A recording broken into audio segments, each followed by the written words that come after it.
Успях да сглобя цял компютър в кутия от кашкавал. Сега ще ви покажа как всъщност е сглобен.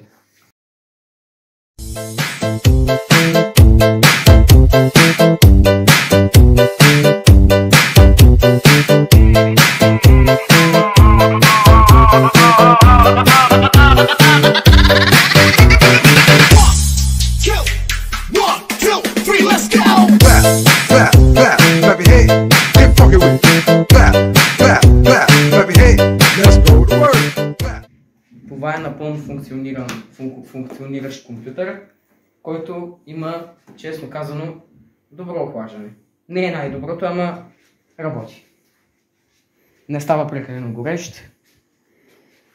Спецификациите му са 16 ГБ RAM, Intel Core i5 6-та генерация, 128 ГБ SSD и всъщност този компютър беше конфигурация Dell Optiplex, която аз реших да разглобя цялата и я сложих в кашон.